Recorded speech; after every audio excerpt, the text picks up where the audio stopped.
Hey there, I'm an animated Connor Walsh, which is kind of ironic because people say I'm pretty animated in real life. Anyway, welcome to Walsh Wednesday, my new/old podcast. Let me explain. Back in high school in 2013, I was pressured by some friends to do an impromptu solo acoustic performance in my cafeteria. Believe it or not, people really took to it. And it turned into a monthly musical series I did through the rest of high school. Who said High School Musical wasn't realistic? By college, I turned Walsh Wednesday into a web series, focusing on interviews surrounding community events, charities, and local entertainment in the Hudson Valley and capital regions of New York. Walsh Wednesday spawned several spin-offs such as the Walsh Wednesday Concert Series, Walsh Wednesday Spotlights, and Walsh Wednesday The Reflective Series before its hiatus in 2021. After that, I spent the last 3 years working in radio, honing my craft, conducting unbelievable interviews, traveling to fascinating places, attending mind-blowing events, and meeting some of my personal heroes. Now, with the help of some awesome people I've met along the way, I'm bringing Walsh Wednesday back bigger and better than ever. Let's stay curious, keep an open mind, and as always, I'm glad we get to spend some time. Welcome to Walsh Wednesday. On this week's episode of Walsh Wednesday, we have the return of musician Cat Ridgeway. She's going to be performing at Berlin in New York City on Thursday, May 8th. After that, we have... Wait, more Cat Ridgeway? Yes, we are going behind the scenes with Cat Ridgeway. More on that in a little bit. Thank you to our Walsh Wednesday All-Stars, all of those who have generously contributed to the Walsh Wednesday 2025 Fund Drive. You can see the list of names on screen or in the description of this episode. And of course, thank you to our Walsh Wednesday Warriors, Jim Robinson, John Newhall, Meg BOYCE, and JENNA HESS. These individuals have pledged $100 or more to Walsh Wednesday for 2025, either through the GoFundMe or our Patreon. This episode of Walsh Wednesday is brought to you by Impact PR and Communications, the Council on Addiction Prevention and Education of Dutchess County Incorporated, Dayrock, Foam and Wash Car Wash, and Walsh Valuation.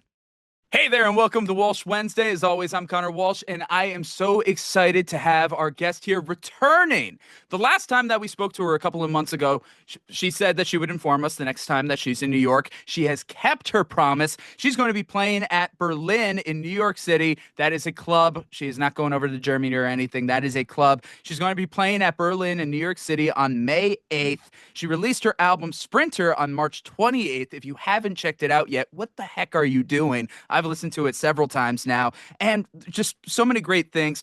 She and I have been talking for the last half hour trying to start this interview, but a little unsuccessful, but that's when you know you got a good guest with you. So with us today, we have musician Cat Ridgeway. Cat, how are you? I'm good. How are you? Doing great. I love doing the introduction as if we haven't been talking for so I know. long. But now that we're officially into it, we can kind of, it's like, all right, now that the intro's done, let's go back to what we were doing before. But either way, I'm excited about the show there on May 8th. I'm really excited to take the train down to see you, see the band, see everything going on. Of course, Sprinter, I was telling you before, I've listened to it like a couple times, fully in succession, a few songs here or there, but like great stuff. But before we like get into the meat and bones, I just got to say, as much as I'm loving it, you have a huge new fan in my dad. My dad loves your stuff. Yes. Oh my God. Thank you. Because it's really funny. He listened to your first interview.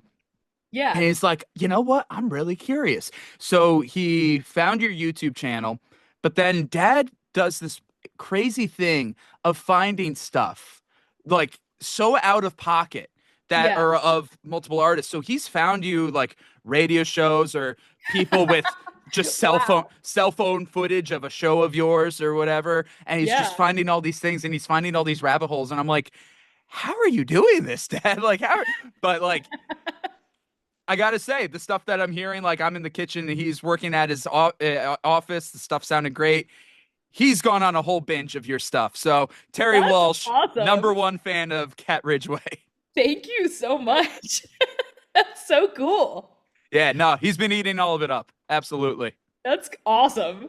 Yep. So no matter what you do in your career, just know that you have a 60-something-year-old man listening to your music at his office. Heck yeah. And it's not my own dad. I love that. Yep. No, he was saying, my dad was joking around, like, if you noticed a spike in all your views and listens, majority of it had probably been him. That is hysterical. Wow. Please tell him thank you for me. That's really cool. Absolutely. I Yeah. really appreciate that. Hand clap Terry Walsh. Hand clap Terry Walsh. Very good. But of course, you have the new album out. You're doing some phenomenal things. You are going on tour. The fact that you're going to be here in New York City, I'm so excited to see you in person, see the band and everything. Let's talk about, Likewise. yeah, let's talk about the music though that you're going to be playing. Sprinter album, it's finally out. Last time we were talking about it, it was before everything came out. I'd only heard the singles. It's really Yeah. cool to hear everything in succession and hear the entire project come together. Uh, First, before I hear about like your reaction to getting out into the world, what reaction have you gotten from fans new and old? It's just been amazing. I have to say, like I don't want to use the word scared, but it definitely felt like I was taking a pretty huge step in a different direction. Hmm. And I was wondering how it was going to be received by people who had been keeping up with me for a while. And the reception has been so awesome and very warm. And yeah, I'm super grateful that folks, especially here in my hometown, are along for the ride with the artistic journey, which is always growing and evolving. It's not making the same record a bunch of times over. So it's really nice to feel that I have the freedom to do that and branch out and have arms to fall into. Mm. Now, when uh, it comes to your music prior, like what would you describe the style of it prior to this album, and what would you describe where you've landed currently? yeah, so the older stuff I would say is kind of more in the Americana vein. It definitely still had undercurrents of indie rock and alternative sounds to it, but stylistically, it definitely felt a little bit safer, I guess would be the word. Okay. This record to me feels a lot more adventurous, and I definitely can hear a lot more of my indie alternative influences on it. Hmm. Um, I would describe it more as an indie alt record with, again, undercurrents of probably some folk and punk in there sprinkled throughout. But yeah, I mean, I love everything that I've made, but this one's my favorite. That's awesome, though. It was funny Yeah. because I was talking to my dad about this because he's your number one fan, and it was right after I saw a Complete Unknown, and listening to some of your older stuff and listening to some of your newer stuff kind of gives me the sense of like, Dylan Goes Electric, you know? Yes. I just watched that like 2 days ago. Oh, did you? Yeah, and actually during those scenes when everyone around him is like, "Why don't you do this? Why don't you do that?" and they're kind of telling him what he's expected to do, and he's just like, "No." Like just no. I'm And he just going just to do does it. what he does what he wants, and then because he did what he actually felt called to do as an artist, people received him in a completely new and much more enthusiastic way than even before when he was already in a good place. And that is, I couldn't help but feel like, dang, I know exactly what that feels like. I couldn't help but kind of compare my situation to it when I was watching it because I was like, I know how that feels to have people tell you, hey, I don't think you should branch out like that. And I don't know if that's a good idea and blah, blah, blah, blah, blah. But you just got to stick to your guns. That's literally what being an artist Yeah. is challenging people No, and making the absolutely. art you want to make. You don't want to be put into a box. Like, what kind of artist wants to just, be pigeonholed and everything? Yeah. And one thing that I felt about, Dylan Goes Electric, that whole time period, obviously the 60s were a much different time period when it comes to music. And you listen to the things that were pushing the boundaries back then are like, oh, Yeah. that's pretty tame today. But, Yeah. but back then it really wasn't. It was revolutionary, and it kind of forget that sometimes. When Hmm. I listen to Highway 61 Revisited and stuff after that point, I'm thinking it's like it just sounds like Bob Dylan with a full band. It just sounds like the Yeah. natural progression in my Hmm. mind. And Totally. I feel like that's also very similar when I listened to Sprinter because I heard a lot of your kind of more Americana poetic roots in the lyrics. But Hmm. then you were able to experiment with the full band and get this bigger sound. It's Yeah. like, sure, it's this bigger sound and everything, but the heart of it, like, Cat's still there. Like, Cat Yeah. never Totally. disappeared. That's what I Yeah. got out of it. Thank you. And Yeah. it's kind of funny to me too, because I know we kind of touched on this last time we spoke, but when I go through old demos of stuff that I made when I was in high school, like this is more what it sounded like. And so the stuff that I put out that was kind of more in the Americana vein, I'm very proud of it, and I'm really happy that I got to work with all the people I got to work with because I learned a ton working with different people and people who had different styles than me. But this is the first time I've put something out where I truly do feel like I sound like myself. And it's so evident when I listen back to stuff I was making 10 plus years ago. And it sounds like it could be on this record, you know? Mm. Well, So something 10 plus years ago is on this record. We yes, talked about it yes, last time with Posture, and I told you before we got on, officially onto the mic, how I know it's the last song, but based on our conversation last time, I had yeah, to listen to it first. yeah, And it was a great experience. And then as immediately after listening to it first, I went back from the beginning, listened in succession, ended with it, and it's like, yeah, this hits. This yeah. hits. No, it's a great ending song. But Thank you. now the fact, obviously, when we were talking about it before, people were yet to hear it. Have Yeah. people commented on that? Actually, yeah, especially people who have heard the story behind that song. Yeah. I've had a handful of people reach out and be like, "Dude, that's cool."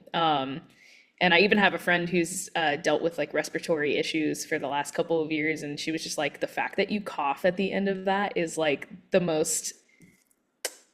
Like she was like that really connected with me personally, and I was like, "That's actually funny to me because I was just coughing my ass off because Mike, my co-producer, had a cat in his Oh studio." no, you're Yeah, allergic. and I'm super allergic to cats. And anyway, so Ironic, cat.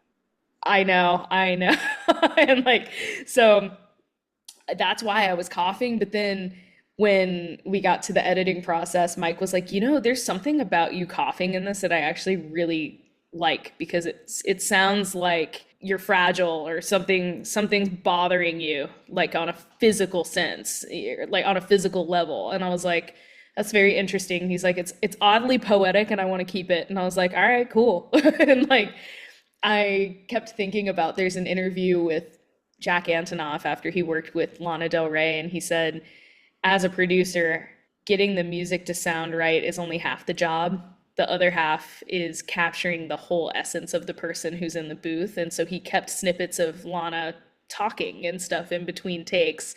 And I was like, oh man, I guess my essence is just coughing when there's a cat around. I think it's more than that. As I'm listening to it, I'm thinking it's like, oh, they kept in some behind the scenes stuff. The Yeah. takes and in between, which it is, but that's really interesting to hear the rest of the story. It's like Yeah. you're dying because of a cat. Yeah, and what's really funny too is like all over this record, this was an ongoing conversation that Mike and I had over the course of a few months where I was like, should we replace these vocals? Should we replace those vocals? And a ton of the scratch vocals on this album were me sick because of the cat, and the first time I came up there I had a sinus infection. But he was like, I don't know how to explain this, but sometimes the demo scratch vocal just has this energy, and he's like, I think if we don't use it as the lead vocal, it should at least be a double. And Mm. so, and I had already said that I wanted a huge sound of this album to be doubled vocals. Like that's a sound I've always loved and I wanted it everywhere. And so there are quite a handful of moments when I listen back to the record, I could literally hear my nose like sounding like this, and like the way I'm enunciating sounds kind of funny to me. Mm. But when we went back and tried to retrack the vocal, he was totally right. Like the energy was just different. And yeah. So anyway, I'm like kind of sort of sick and allergic to a cat for the majority of this album. Jesus. But it's Yeah. funny though, because you're right. How many times either myself, people I worked with, or people who like I revere, Yeah. many times that initial take, that scratch take, there is something about it. I Yeah. think it's because as artists, we're less in our own heads about it. Yeah, because you don't care yet. Yeah. You're not trying yet.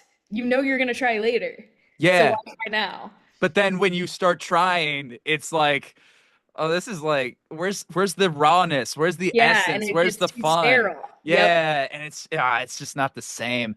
But that's funny. See, I wouldn't have gotten like sick or cat allergies from listening to the Yeah. album. So I hope that's at least a little bit of solace to you to know is like, Thank you. Thank you. I yep, was using a neti pot every morning. God. Oh, that's a great No, image to seriously, like have. my routine, Mike would get up and start making like breakfast and stuff, and I would just have water in a pot boiling so I could shove it up my nose. Like, So it's like, ah, am I going to be able to sing today? Let's see. yeah, no, seriously, because there were a couple times where I was like, I don't know, man, and then we'd end up like tracking guitars or something instead. Um, but yeah, for the most part, it worked out. And then there were some vocals that I actually tracked. My studio's actually like right Oh, there. there we go.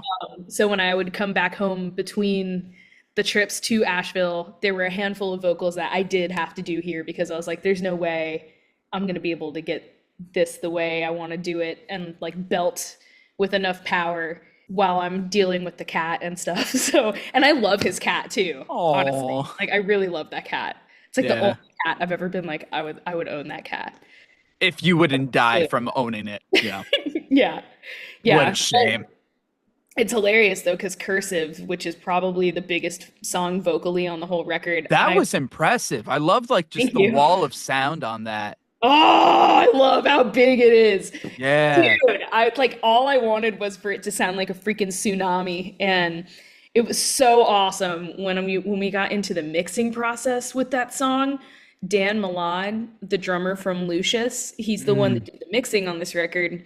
And he 180'd that song. So when we tracked this, we started with like that little banjola and banjo loop thing that's in the very beginning that sounds kind of ethereal. And we had that, and then we built it like a normal song, where like the bass was down here and the drums, and then everything else that was sparkly and light and airy was on top. So we sent it all the files over to Dan, and instead of keeping it like this, he just goes, and so he put the bass out front Huh. way louder than everything else, and all the overtones just bled all over everything, and it just made it so much grungier and edgier and bigger. And I just remember like me and Mike looked at each other when we heard that mix for the first time, and we were like, oh my God, that's so much cooler. Like, that's so much cooler. Why didn't That's we do that? awesome. Yeah. Wow. And I think it just really goes to show you like the spirit of collaboration is so beautiful when you really do like just not interfere and let everyone bring what they're going to bring to the table. So I never would have thought to do that. I don't think Mike would have either. And the fact that Dan did it and then me and Mike were both like, hell yeah, brother. Like it's so cool. That is Yeah, so cool. Yeah, I don't yeah, think I would have thought of doing that either, but I might have yeah. to try that for a track or two. Jeez, Yeah, man. that's And neat. also just a testament to Mike's tone sculpting skills, though, because if the bass tone hadn't been good enough to pull that off, it wouldn't have worked like it did. So it was like they really locked in and met each other halfway on that. Man, what a cool sound. And yeah, Dan just crushed it, getting it to sound like the speakers are about to blow when it really Mm, comes in full throttle. And that's one of my favorites on the whole album. that's awesome. No, it came out great. Yeah, no, I just remember the first time listening to it, it just felt it felt very immersive. It felt for the sake of there was literally nowhere else for me to go. I'm just surrounded by the sound. So That's no, awesome. it came out great sonically. And let's talk about another form of collaboration right now. Obviously, you had the collaboration with everything on the album, and again, everything came out so well. But the collaboration with your fans and the community that you are fostering. One of the big things that you had recently, you actually just launched it right after we talked the first time. So we Yeah, didn't get a chance to talk about it the first time, but the Kickstarter for Sprinter. yeah, And you had a goal of $15,000. You were interacting with fans on social media. You're probably doing a lot more than that, didn't see. You yeah. killed it. You Thank you. killed it. You had $17,800. Amazing. What was this experience like? I'm sure like fun, but I'm sure also nerve-wracking Oh my to a God, degree too. it was so stressful, but also like, gosh, just like you asking that question, I'm like about to tear up again because I just felt like so supported by everybody who has ever cared about what I was doing. And if people didn't help art get made and support it like this, there's no way we would have half the art that we have. And there's no way I would still be able to do this. This is actually the second crowdfunding campaign I've ever done. But the first one was a third of what we were trying to raise. So to see how much growth I've had in the time frame between those two campaigns was crazy. But then also just to see the support that came out around this record was insane, especially being out in Colorado at the time when it was live.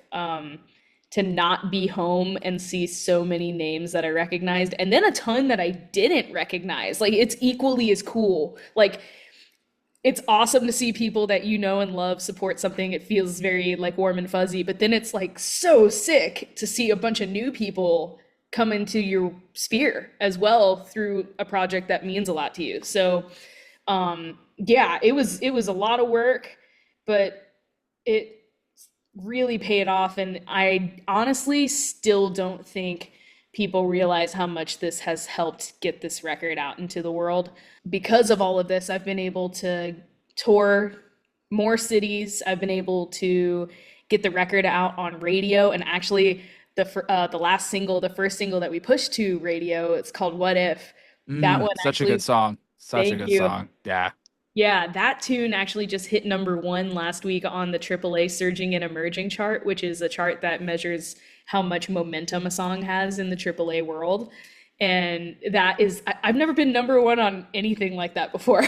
And in the week before, we had moved up from number 8 to number 5, and we were just above Bon Iver, which is one of my favorite bands and biggest influences of forever, like forever. And I can't believe that I'm in the conversation as a lot of these people that I grew up listening to and really adore. So it's changed a lot. It's given me a lot of opportunity. It's opened a lot of doors and also just made me feel like I'm really doing something right if that many people care at all. So No, I'm yeah, sure that, first of all, congratulations on thank all of you. it from the charts to everybody supporting.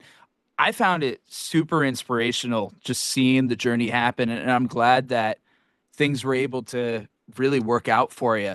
I want to talk about a lot of the logistics and some of like the incentives you had or the social media aspect that you had. But before we Yeah, get into that, though, there was a point that you made that we talked about the last time you were here on Walsh Wednesday, specifically with the 30A Festival. The very first time you were yeah, there at the 30A Festival, nobody was there to see you. You were just there with the collaborators. But then this year, people are there for you. You're headlining, and you were talking about just wow, the amount of growth and change that's happened over these years.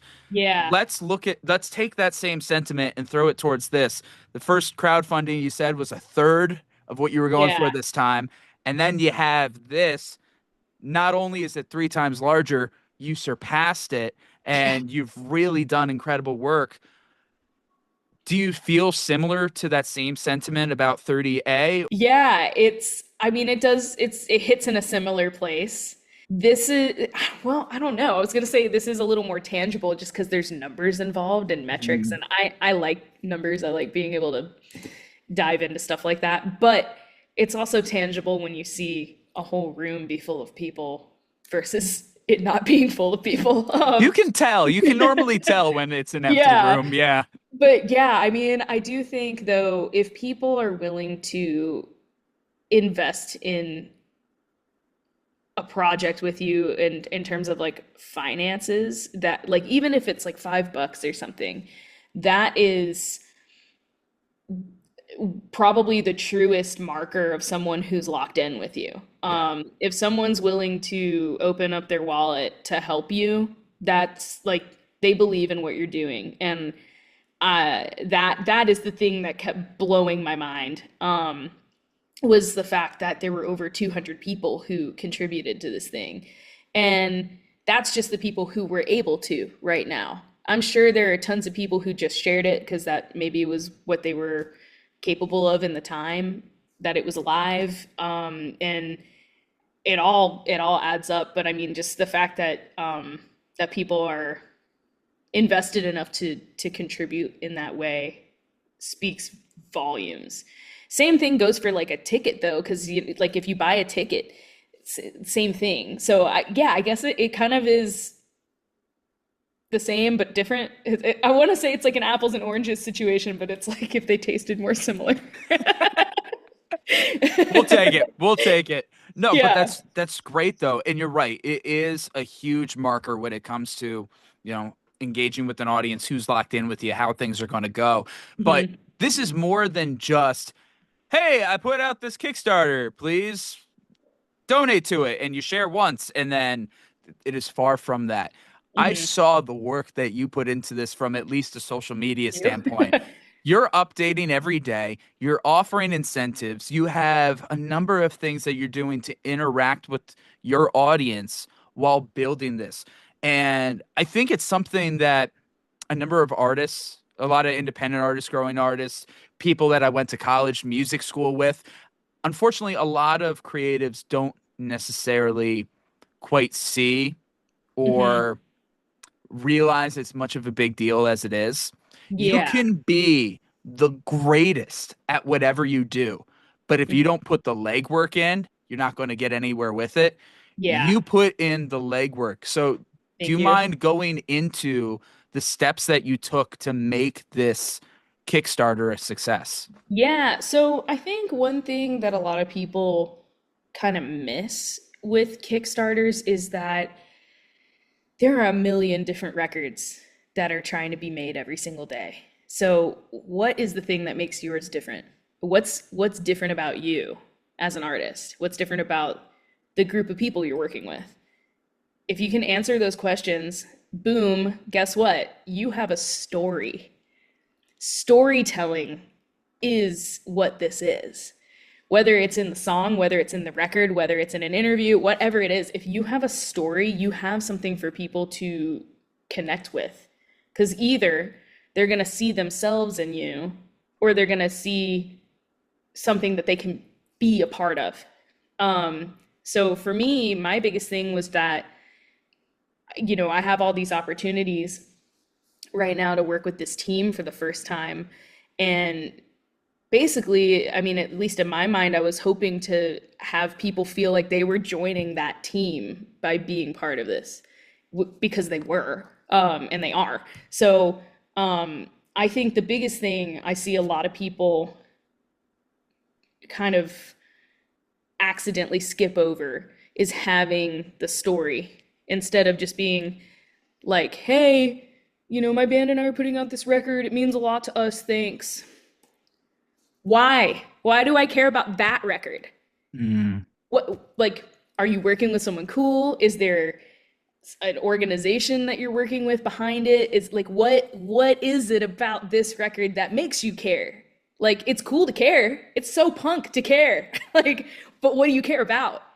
And like, if you can give other people that thing to care about with you, boom, now you're united and you're going in the same direction. Like, um, so that's I think the biggest thing. Aside from that, I think just having clear goals and updating people too. Like if people don't know where the project is standing, and if they also don't know the stakes that are involved, like if you're doing specifically a Kickstarter, there's a time frame, and if you don't hit the goal 100% within that time frame, you don't get any of it. That's Which also, scary. That's it's very so scary. scary. But I like to gamble. I'm kidding. I'm kidding. It was a calculated risk. Yeah. There were a lot of equations that I was doing in the background. There were a lot of social media strategy planning like there were schedules I was putting together in the background. I was actually using Chat GPT kind of for the first time, like religiously. Like every day I'd update it and tell it where we were with our goal and ask it like what it thought I should do next to keep the momentum moving forward. And Also had a marketing strategy going on with our email list, and we were running Facebook ads just to keep it in front of people, because a lot of the time too, people people will decide to jump in after they've seen the story or heard about the campaign multiple times. It's object permanence. It's a Yeah. matter of object permanence. The more it's around you, the more it's like Yeah. they'll actually remember it's a thing. Yeah. And sometimes, I mean, I think our frequency was upwards of like 4 to 6 impressions before a single person would like take action on the record. And Four to so six impressions. That's actually a decent ratio, though. yeah, it's pretty good for something like this, but it's like that's still like up to 6 times it took for someone to see the same ad before they actually jumped in and got a record or whatever it was that they did. Yeah. And then you also definitely have folks who will wait until the last like 24 hours because they want to know, is this going to fund? Does it look likely? Okay, now I'll jump in, kind of thing. The arc that's very common to see for crowdfunding kind of looks like this. So I like, think I have an idea of what you're going to draw already. I'm very curious. yeah, Hold on. I'm going to draw something on my own. See if it's similar. yeah. Let's see. Like, oh wait, I need to start over. That wasn't a good, that wasn't a good. I need to like, I'm trying to remember like what it looked like from the analytics side, but it's like, You're all good. 3, 2, 1. Oh, damn. Very similar. yeah. Okay, yeah. Holy So cow. typically when you start, you'll have like a really good bump and then you kind of coast. And this is the threshold of panic. And this part sucks. I don't care who you are, this part is hard. The But then, threshold of like, panic is real. yeah, Yep. and then all of a sudden you'll just kind of whoop, Yep. and that's typically it's like an S curve kind of sorta. Yes. It's that's I love how usually I love how similar it really was. That's yeah, no, impressive. you nailed that. And so yeah, that's pretty much what'll happen. That's a trend. And the more you can set yourself up for success. Hey buddy. It's like you're getting it wrong. Wilson, tell us what's going on. Basically, if you can get up to, depending on how long your campaign is, the sweet spot's usually around 30 days. You don't usually want to go too much above that. I know Kickstarter gives you the option to extend up to 60. That's not actually super ideal because people get fatigued, and it also is just it's just too long to be promoting something, at least in the music sphere. If you're a business offering a product, that's kind of a different scenario altogether. But in terms of music, I personally wouldn't recommend going above 30 days. And that also keeps the excitement and enthusiasm at a good level for the whole time instead of people kind of tapering off at the end. I So, agree. yeah. And what was it? Oh, yeah. So if you can hit the first like 25-ish% of your goal within that first week, if you're doing like a month-long campaign, you're setting yourself up for a very good campaign. And I think it's something like 70 or 80% of the time, if you hit 25% within the first week, you're like 70 to 80% likely to not just fund your project, but overfund your project.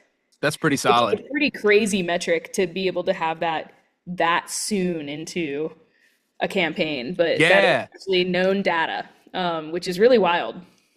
that is wild. I think that's actually very interesting and something I'll definitely keep in mind more when I do the same.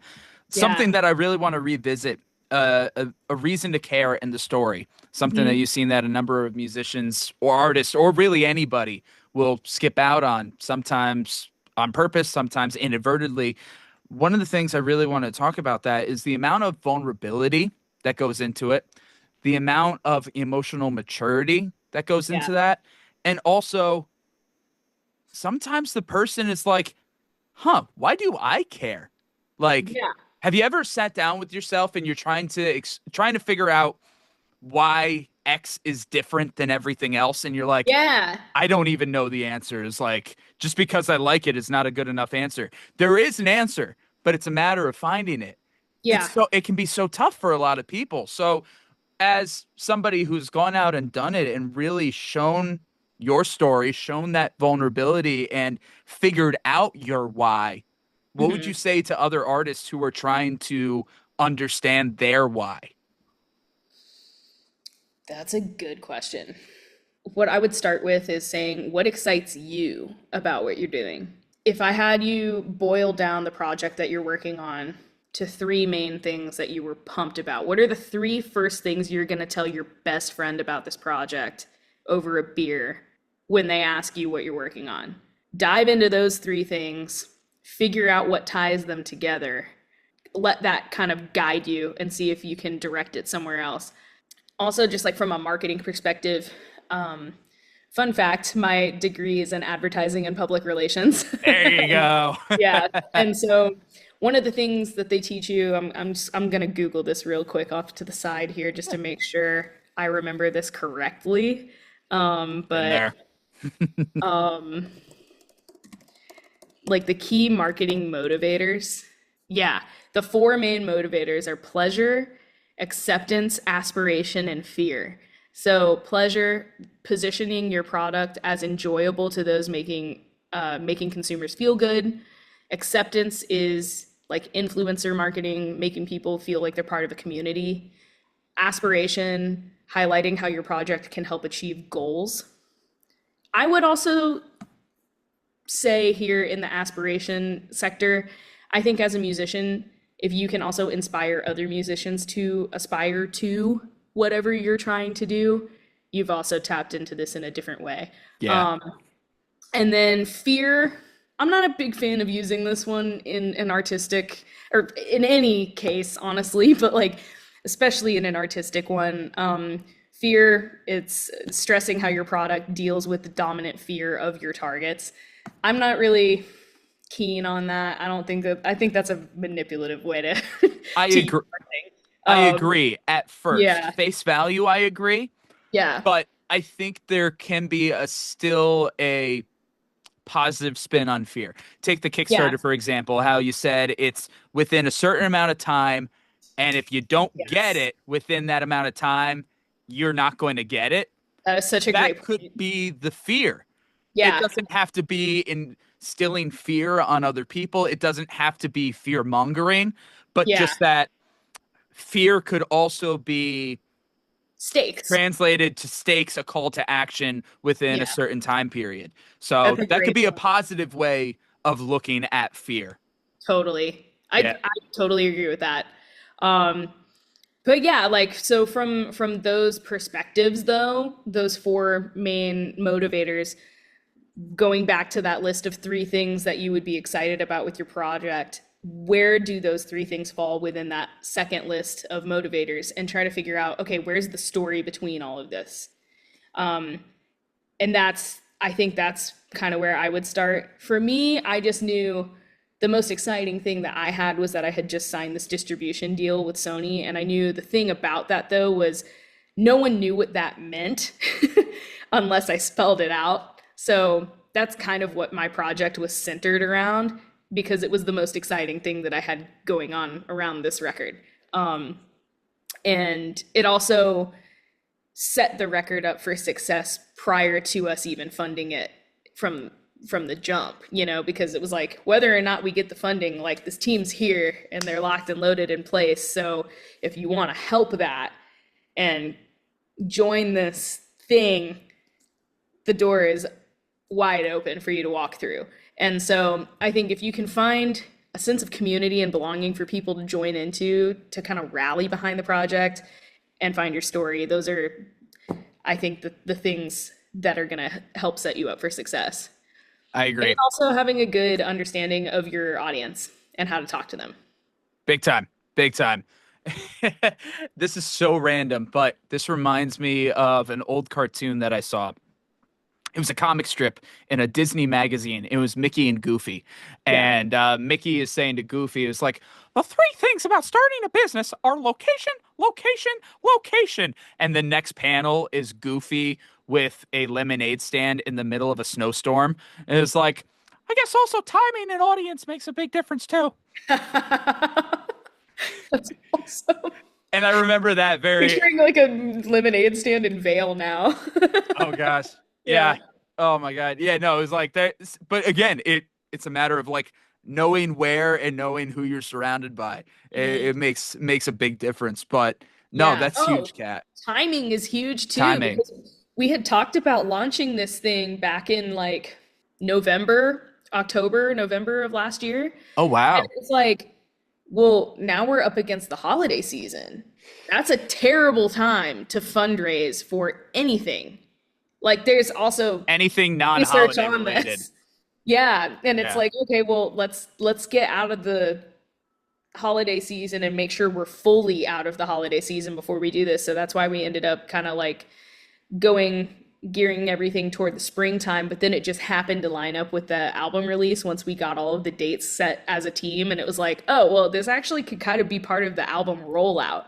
So I was trying to also view the Kickstarter as a promotional tool us alongside putting the album out rather than just having it be like, hey, can you help us pay for stuff? Like that's not a great way to frame something, you know? No, it's interesting Um, because I figured it was way more intentional. It seemed way more intentional, the fact that it was yeah, going no, on that all at was the same time. very happy accident, Nice. honestly. But Nice. then once I realized like, oh shoot, the time frame could line up with the album release, then we did intentionally plan it that way. Yeah. But yeah, initially we were trying to have the crowdfunding stuff kind of before the album Huh. release. Okay. But I mean, that's why I go out to Colorado though, is because playing all the type of residency gigs that I do out there, I'm able to keep up with the costs of everything. But bringing the team on and putting an album out, it was just, I got hit with a lot of expenses all at the same time. And I kept up as long as I possibly could. And then I was like, well, I think now is the time to accept help if people want to give it.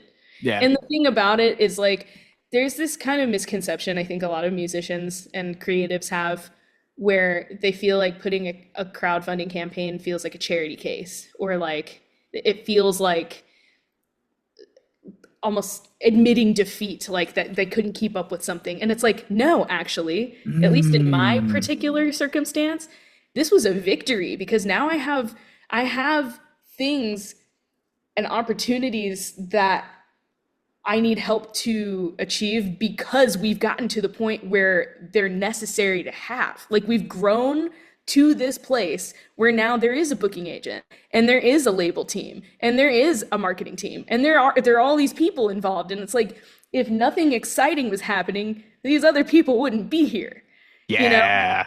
Big And time. so and again, this all ties into the story because it's like I think again, so many people view it as like, a charity thing and it's like, no, dude, like this is a business and people will buy a product, people will invest in a business and help a startup company and this is the same thing. It's the same exact thing.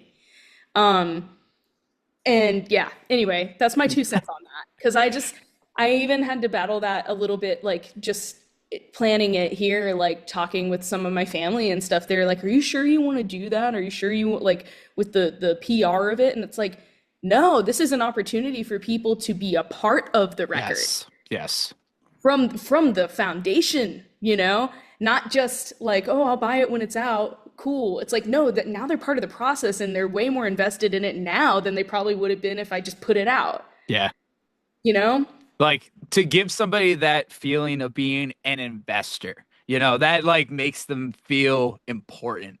Is Yeah. like exactly. So it makes such a big difference. And I love the way that you look at things about getting people on board and getting people invested, getting people collaborating, putting some stakes to it. That is Yeah. huge. Huge, huge, Thank you. huge when it comes to getting stuff out. And honestly, that time that you spend as a marketing major, I think that definitely paid off for you. I think some good things on that.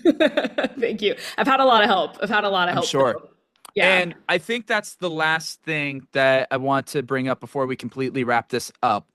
help, accepting help. A lot of what we've been talking about already is the acceptance of help, that vulnerability, finding the right people to open up with, whether that's in the form of collaboration in the studio and letting somebody come forward to do their thing, have free reign and let something beautiful happen, or Yeah. it can be the help of having your fans, your crowd, your friends, your family come in and be a part of this with you. So many creators, not just creators, so many people in general think that they have to go it alone, Hmm.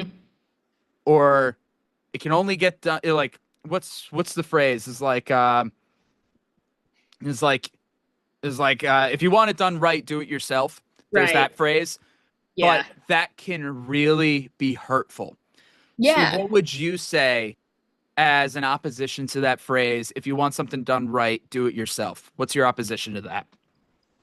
I would say just find the people you trust because you don't want to just bring anybody onto a team. But if you find the right people and you get a good divide and conquer strategy with people you really think are good at their craft, you are so unstoppable at that point because if you let everybody work to their strengths on every aspect of a project, this is why you have a producer and a mixing engineer and a mastering engineer instead of doing all of that yourself. No shade to people who do. There are people who can and do a very good job with it. But But it's exhausting. It's yeah. exhausting. As an example though, like having different people do their thing when it's all necessary to get to the end goal, that is going to give you so much of a stronger final product. Not to mention that it's just more creatively fulfilling when you're able to collaborate with people, I think. Now, I mean, the flip side to that, though, is it can be really expensive to bring people into the fold and have individualized assassins, if you will. I like it. I You like it. know, like that can get expensive. And so I would just say be strategic with the people you put in place. And I would say prioritize the things that you want done really well Mm. and do those things first. And then being a jack of all trades will eventually really pay off because then when you do bring the people onto your team who do those things, you know if they're doing a good job because you used to do it yourself. Yes. So, Yeah. Funny enough, with Jack of all trades, we had TJ Burns, who's another musician and producer, and we were talking about the expression. He didn't know the second half of the phrase. Are you familiar with the full phrase? Jack of all there's trades, none. master of none. But Yeah. did you know the other half of it? But oftentimes better than a master of one. This is true. See, nobody knows the second half. I like that. Nobody knows the second half. That's funny. One Yeah. day I will have a guest here on Walsh Wednesday that knows the full quote. I feel like I have heard that in passing, but it wasn't like in my brain. Yeah. Um, but yeah, I mean, I think it's good to have a background with all of the things, and I would say too, like to counter the how expensive everything can get, if you can find somebody on a similar journey as you, where you can trade skills back and forth, that is a very valuable thing to be able to do. Sweat equity and human capital are huge. It Away. doesn't have to be cash. There's a Yep. way to be able to mutually benefit each other in various ways based on your skills, just like you just said. Yeah. Amazing. Absolutely. No, I agree. Kat, Yeah. this has been an incredible interview from start to finish. And when I mean Thank start, you. I do mean start of all the nonsense.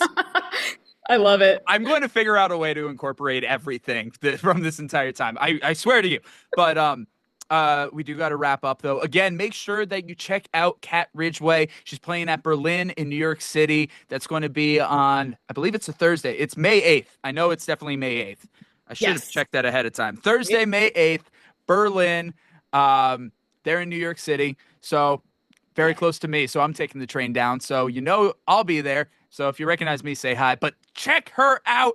check out Sprinter. It is such a great album. It is doing great things. Cat's doing great things overall. I'm really excited to see where her musical journey takes her. And Cat, you know that you are very much welcome here on Walsh Wednesday. We joked earlier having a spin-off segment of Cat and Connor. Walsh Wednesday presents Cat and Yeah. Connor. Call me. We might just end up having to do that at some point. But seriously, Cat, thank you so much for being here. Thank you. Thanks for having me back. I really appreciate it. I'm Connor. I'm Kat. This is Wilson. And as always, we're glad we get to Spend some time. Good boy, Wilson. I'm the ad ref, calling a timeout on this week's episode to tell you about our sponsors. Baseball has umps, you idiot. I don't have an umpire outfit, okay? Sue me. Hey there, I'm the ad ref, calling a timeout on this week's episode to tell you about our sponsors. Now on deck, we got Foam and Wash Car Wash. Hey there, I'm Connor, and this is my car. Kidding, it's not that bad, but I do really need a car wash though. Did you know that the spring is one of the busiest times for car washes? It's because everybody's washing off all of the winter grime along with the new spring pollen. Introducing the Walsh Wednesday fundraiser. And no, that is not a typo. Walsh Wednesday is partnering up with Foam and Wash Car Wash. With 12 convenient locations within the Hudson Valley, Foam and Wash Car Wash is a local family business born in the 1960s, specializing in fast and convenient services in first-class facilities with friendly and courteous staff. By going to the Walsh Wednesday fundraiser link, which you can find on screen or in the description of this episode, you can purchase the ticket for a ceramic wash or a hot wax that can be redeemed and used at any of their 12 locations. A portion of those proceeds helps to benefit the Walsh Wednesday podcast in supporting local arts and local businesses. The fundraiser goes until Thursday, May 15th. Thanks for the support and happy washing. Next up to the plate, we have our friend Philomena Finelli from Impact PR and Communications. Philomena? Thanks, Connor. I'm Philomena Finelli, CEO of Impact PR and Communications and a media maven, which is a fancy way of saying that my team and I help companies get in the news, transform leaders into thought leaders, and cut through the clutter with messaging that matters. And we do it all with a smile. Our agency was named the Woman-Owned Small Business of the Year for 2024 by the Metro New York District Office of the U.S. Small Business Administration, and we received the Gold Stevie Award for Women-Run Workplace of the Year, which is an international recognition. But it's not about the awards, it's about the personal interactions.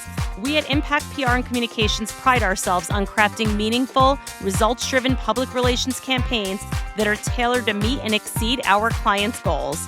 If you want to learn more and talk to my team and I, visit prwithimpact.com and let us know that you found out about us from Walsh Wednesday. Now back to you, Ad Ref. Thanks, Philomena. Lastly, we got a message from a very stylish young man here to talk to you about the Walsh Wednesday merch store. The Walsh Wednesday merch store is officially open. Now you can have my face on your body. That didn't come out right.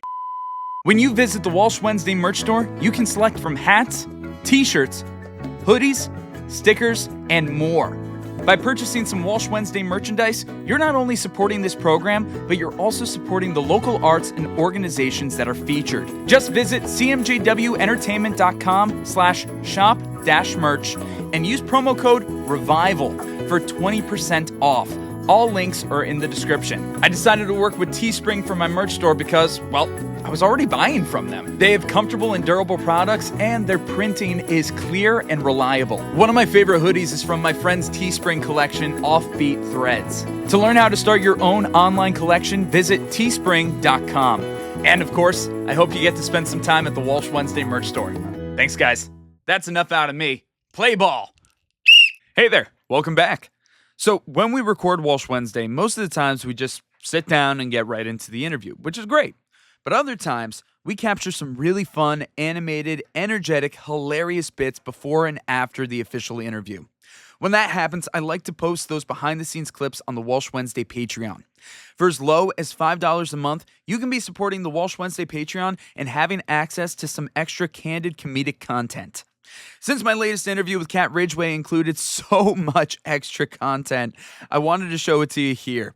Here's a sneak peek of what you're missing out on the Walsh Wednesday Patreon. Now, I didn't hit record right away, so we missed about 5 minutes of talking, but what you need to know is we were talking about Cat's dog Wilson and the Tom Hanks movie Castaway. I think that's enough to get you into this. Here we go with the behind the scenes content. I don't care. But no, that's hilarious. I mean, I could do it again, you know? Nah, it's all good. We want it to be authentic. No, but Yeah. it was funny because I worked at a summer camp for years, and Uh-huh.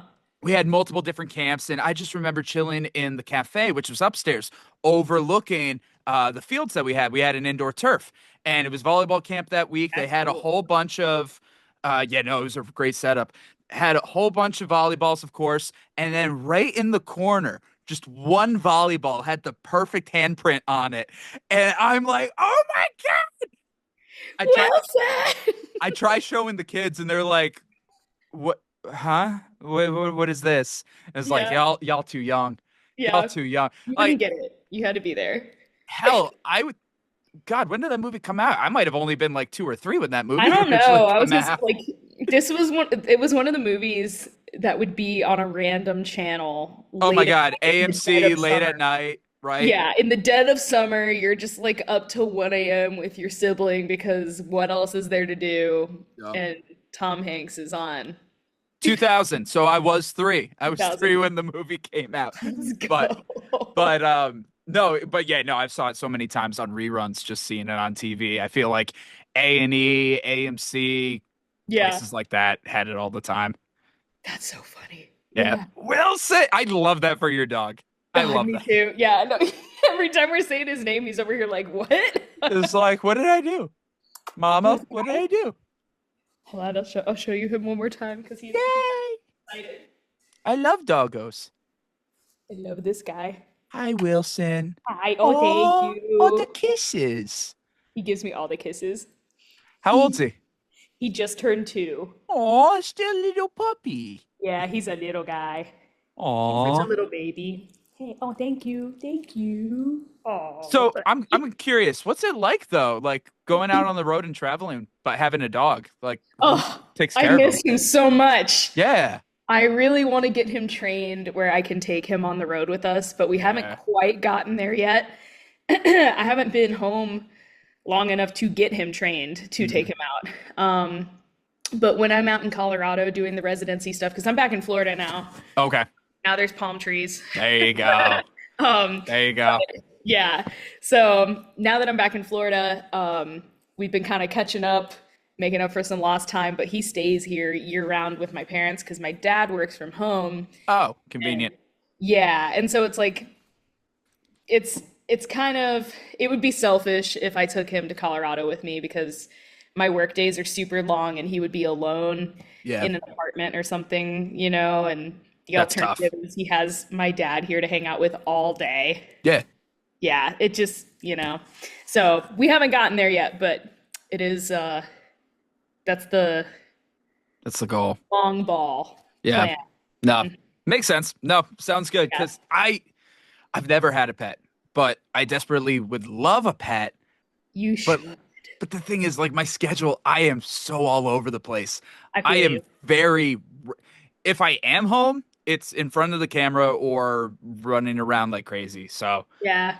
it is tough. While like my girlfriend, she's got like 3 cats. Yeah.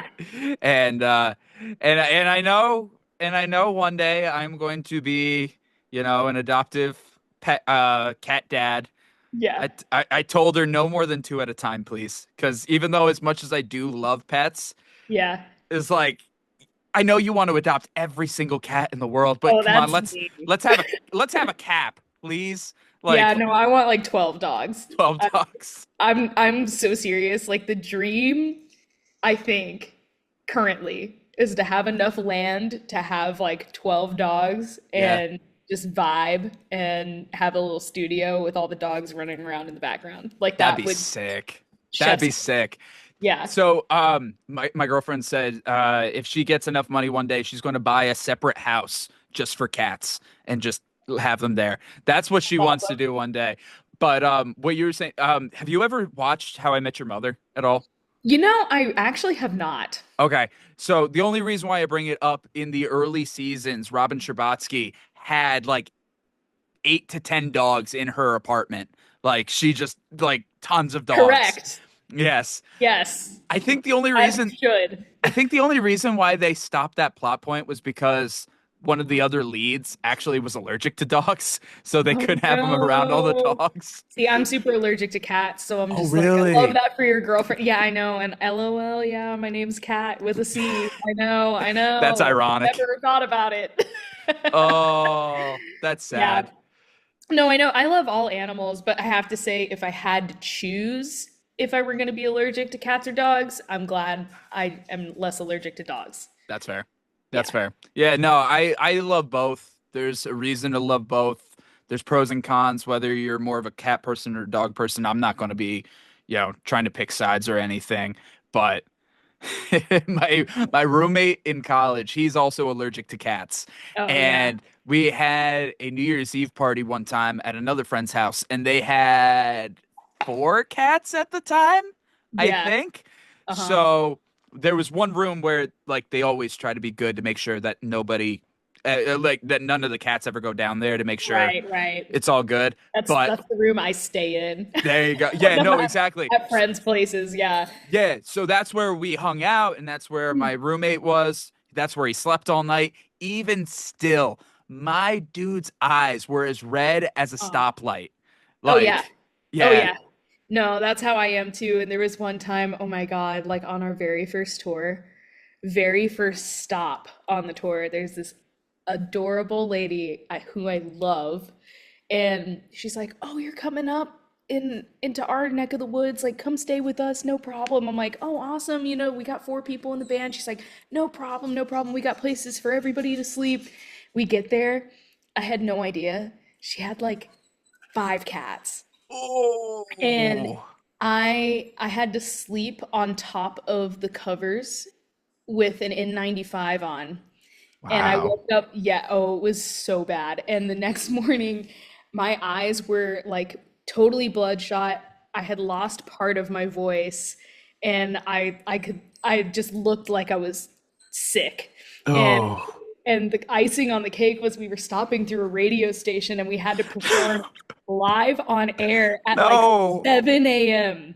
And so it was already just early, and then I wake up like I caught the plague overnight. And then after we get done, they're like, "Hey, so we recorded that performance. Is it cool if we release it?" And I'm like, "Oh my It's like, God." no, please But don't. you know what though? It actually didn't sound that bad. It Oh, felt there you way worse go. than it sounded. There you go. Well, wait, hold Yeah. on. Was it just the radio recording or was there video at the same time too? No, there was video and everything. Like Oh, the whole, yeah, no, it was the whole shebang, dude. And I was just like, this is day one of the tour. I can't even oh, imagine what else the road has in store for us if this is how we're starting. Like, jeez, man. That was that's rough. That was very bad. rough. Oh, Yeah. damn that. Yeah, that is bad. No, I don't wish that upon anybody. Fortunately, I'm lucky enough where I do have very few allergies to anything. Yeah. Strangely enough, I have a nickel allergy, like the metal. Oh yeah, no, Yeah. same actually. Do you? Yeah, my armrest on my banjo, I had to get changed out to a wooden one because it kept giving me a rash on my arm, and I could not figure out Oh, what was causing it for like a year. And yeah. I had to like do a biopsy. I don't know if you can really see it, but there's like a scar on my arm Can't from see where it they from had here. to. No. Oh yeah, it's like right there. Let's see if I can get it to catch. I don't know. I Anyway, trust you. I they trust yeah, you. there's a scar on my arm where they had to like they were trying to do allergy testing to figure out what was causing it, and then I was like, oh my God, it's my banjo. Damn. The Yeah, thing so I that feel you on that. the thing that you're trying to make a living with is the thing that's killing you. Yeah, Damn. they That's say to pick poetic. what you love and let it kill you. Yeah. Oh, there's something poetic about that. So Right? I think, what was it? I think the reason I found out I had a nickel allergy was because I went to a Catholic school and we had a uniform, unfortunately. The whole thing was a mess. But Mhm. the belt that you would get from the store for your uniform had a Yeah. nickel belt buckle. The funny thing was, though, I'm not one of those cases. Like, I did have a little irritation around my waist, but where I Yeah. get the worst of it is actually around my eyes. So funny Oh no, from enough, like touching it and then touching from your either face. touching it or just simply being in contact with it, like I was Oh told that other parts no. of my body could break out just from being exposed to it. That's So it that was sucks. terrible. It was bad. It was bad. So it took a sec to like finally realize like what could it possibly be. And Yeah. yeah, no, it was around the time that I didn't have to wear the uniform and the belt anymore, and I was good. Wow. And it was like, I wonder if this has anything to do with it. And Yeah. then just random things I would discover were nickel because I would have a reaction to it. One of my ex-girlfriends got me a necklace and I used to wear it religiously. Oh And then no. eventually I started breaking out and I was like, I bet it's this necklace. I stopped wearing it anymore. I was totally fine. Yep. Totally fine. Man, That, I got a friend down here who has some sort of metal allergy. I can't remember which one it ended up being, but he plays trumpet for a living and he no. had to start playing with gloves on. And then it was like also his mouthpiece. And I was like, what an unfortunate profession to be in to have that happen. Like at least with the banjo, that was a really easy swap just to switch out the materials of the armrest. But like Yeah. the whole ass trumpet, bro. Nah, nah, that's bad. I'm like, oh my God. At that point, it's like, son, put it away. Nah, you're Yeah. done. You're done. Yeah, I think he Oh, was able to figure it out, but I'm like, I commend you for that. You're strong for that. same. Like Yeah. armrest on a banjo, that's easy. Playing the Yeah. trumpet, like, ah. Yeah. No. This is so stupid, but what came into my head was Batman and Robin, latex lips, where Robin wore latex lips to prevent being hypnotized by poison ivy. Yeah. Oh my God. That was like like when I was little, I Yeah. enjoyed a lot of the movie, but even like 7-year-old me was like, that's dumb. It's like I know a lot of people shit on the movie, but like even at that age, I'm like, that's just dumb. Yeah. Anytime I think of Batman and Robin, I just automatically go to Mermaid Man and Barnacle Boy. Like that's that's my speed, you know? They are the best version by Oh far. yeah. By far. 10 out of 10. Good All old of Ernest Borgnine. There we go. Ernest Borgnine. our band just runs on SpongeBob quotes. Actually, on the last tour, that was when Wendy's was doing the whole Krabby Patty thing, and we stopped and got Krabby Patties, Hmm. and it was the most American thing I think I've ever done in my entire life. I will say I still watch so much SpongeBob.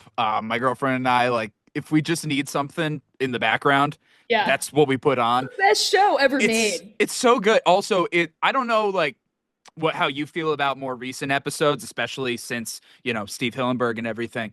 Yeah. Um, but I think on Amazon, I think it only lets you go up to like season 8, which is totally fine by me because I feel like after a while, after the movie, the quality declines a little Yeah. bit. So, um, Yeah, they're just like, after season 8, it doesn't really, no, yeah. it doesn't count. Well, you can purchase it, but it's like I'm not over here going to purchase That's 9 funny. through whatever. I am very happy 1 through 7. But Yeah.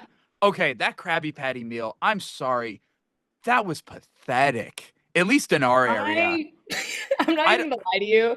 I don't really drink, but for some reason, that was the one night of the tour. I was like, yo, band, is someone else down to drive? Because I accidentally had too much of this pumpkin beer and I kind of want another one. I'm already out, so I may as well just send it, you Oh know? my God. So I was kind of drunk and I got this Krabby Patty. I just remember everything fell out of it, and which is Hmm. probably totally my fault, but No, I um, don't think so. No, no? no, Okay, because because I I don't outlawed that. I don't know where you got your stuff from, but like here in New York, every Wendy's location that I went to, it was a Ohio. piss. Ohio, okay. It was a piss poor job. It was a terrible, terrible promotion because you would think, hopefully, they would give you a nice burger. They would do something special with the burger compared to Yeah. something else they would have. They would give you a specialized bag or specialized containers. No, you got nothing. It was just Krabby Patty meal by name and nothing else. If anything, it was worse than grabbing like a Dave single. It was pathetic. How do you And really feel? I am mad. I'm very upset because It was such a wasted opportunity. But then at the same time, Burger King was doing their Addams Family promotion. They knew how to do it Oh, right. They okay. had purple buns made out of purple potatoes. What? That was great. They had specialized bags, they had specialized containers, they had other fun promotional stuff along with it. I missed this completely. You missed that? It was the Yeah. same time as the Krabby Patty meal. Wow. And I'm over here like, Wendy's, you so fumbled this. Like, this shouldn't have been so hard, Yeah. but you fucked it up to such a level. I'm surprised. I'm blown away. I was so disappointed. This might be one of the most passionate things I've seen you go off on. I've been following you for a while too. I appreciate the fact that you're following and everything. Yeah. We haven't even started the official interview. Cat, we just need to have you as a recurring person, and we have Connor and Cat. Walsh Wednesday presents Connor and Cat, or Cat and Connor. I'll even put your name first. Go right ahead. It's just a podcast. Welcome to the podcast. Exactly. It's just going to be us, like once a month or something. Yeah. Oh my God. Amazing. I love this. Amazing. I don't know how much fun you have on other interviews, but at least I know I'm having so much fun when you Oh come my on. God. And it's only your second they're all time. Different. They're all just different. Everyone's got kind of a different style and a different energy, but I am thoroughly enjoying myself. Nice. We are about 24 minutes in. We probably should do the interview. However, probably a lot of this I I'm will down. throw up. We'll probably throw it in somehow, some way. I'll edit it. Or It's so funny. it is so funny. I did put some of the stuff that wasn't the interview on my Patreon. I have some behind the scenes stuff too. Oh, that's awesome. So, but I don't know. Some of this is too good though. I don't know. So one of my best friends and I, we were saying, it's like, yo, we should have like a segment of a podcast of our own, because the stuff that we say is just hilarious and fun. And that's what all friends say to each other. Yeah. And we tried recording it. And listening back, it was cringy. It was terrible. It was like there was anytime I listen to demos, oh my God. Like I feel that. I feel that in my bones. Yes. Oh my God. I was recording a demo probably like 2 weeks ago. And I was just so disappointed in myself. I'm like, I have to put this down for a second. I can't continue on. I'm hurting myself if I continue. I went back to it a couple days later. It's like, okay, I feel better. I can do this. But yeah. Oh God. Yeah. You do hit that wall though. Yeah. And the second day test is real. It's real. No, 100%. Very real. I don't even say second day test. Like I give it a week sometimes. Yeah. I have to like wait a week before I can be like, is this actually good? Because the adrenaline's going. Your mind is like, oh my God, I'm making something fantastic. But like just to be able to step back and be like, okay, am I actually making something of worth here? And that was actually one really nice thing about working on this last record, Sprinter, because I was going back and forth between Florida and Asheville, North Carolina so much. And working with another touring musician, our schedules were insane. And so there were a couple times where we would go months between the sessions just because I was on tour, he was on tour, we couldn't get together, blah, blah, blah. And at first I was kind of like, dang, I wish we could get done. And then as I settled into that pace, I was like, actually, this is a luxury right now to be able to sit between the sessions with this much space and come into each one totally fresh again. And I do think both of us benefited from having that. Like, is it kind of annoying in the whole, like for the whole project time frame to get stretched out? Yeah, a little bit, depending on how you're looking at it. But from a creative standpoint, that was invaluable. It was really, really cool to be able to have that space. I'm sure, because I know in moments where I've had a moment to sit on it, or like I'll just be driving in the car and be like, oh, you know what? This would be great to add, or, oh, let's do this or something like that. I remember my last full length album. I put it out in 2022, but we were working on it. It was the pandemic. What were we going to do? So everybody's separated and far away from each other. So it's a matter of, it's like, all right, when am I going to get these files? When am I going to get these files? How's this going to work? But the fact that it was so stagnated, I was able to come up with all these ideas that I probably wouldn't have come up with prior. If I'm just Yeah. like rushing, or not rushing, but if things were a lot more sequential, I may not have come up with some of the things that I Yeah. really, really love about it. So I feel you on that. Yeah. Yeah. And also when you're not as worried about like studio times and studio rates when you're just working on a project as a Hmm. whole and you let the song take you Yep. through a couple different turns and sometimes you turn back the other direction after you've gone down this road for a minute. That is that can be an extremely stressful situation if you're not working with the right people. When you realize that you've kind of gone down a rabbit hole that you maybe not, I won't say that you shouldn't have, but one that you realize wasn't the final destination. Yeah. That can be very uncomfy. No, But I hear you on God that. bless Mike for loving that part of the process. He embraced that with open arms, and that Oh, made that's it a good. lot more fun. Yeah, That makes a big difference when you have people that huge. can go along with it big time. I feel Hmm. like this is probably a good spot since we are about 30 minutes in to actually get into everything, but to continue a lot of what you're saying anyway. But of course, we'll focus on May 8th, the show, talk about the album. Definitely want to talk about the success that you had with the Kickstarter. I was following along that whole journey. Yeah.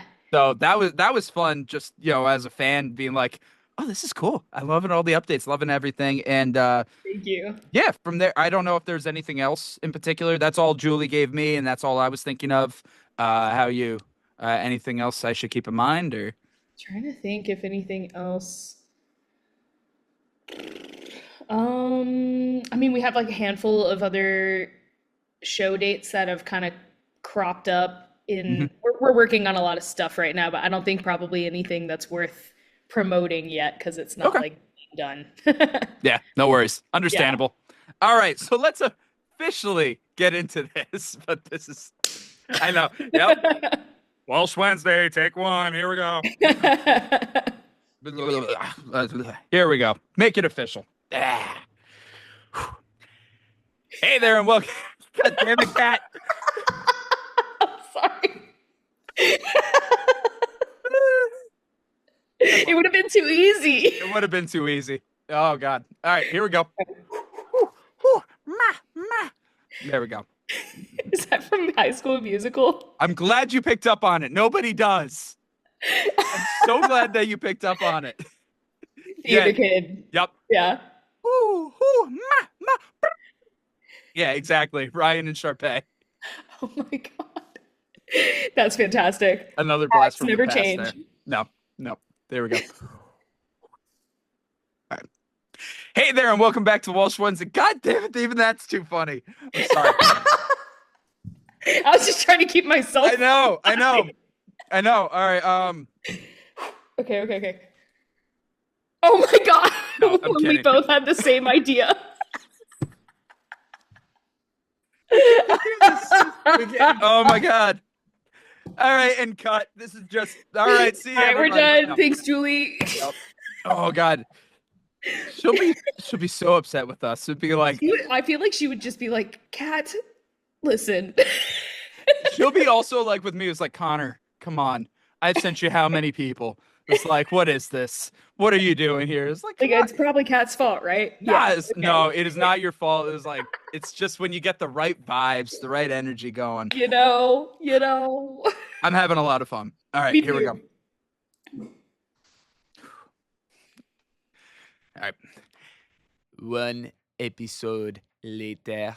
Of course. And just like last time, we have to do the sign off. So, Yeah. yes. So, I'm Connor. I'm Kat. As always, we're glad we get to spend some time. So, Kat, spend some time again. Oh, we can even include Wilson. Yeah, I was gonna say.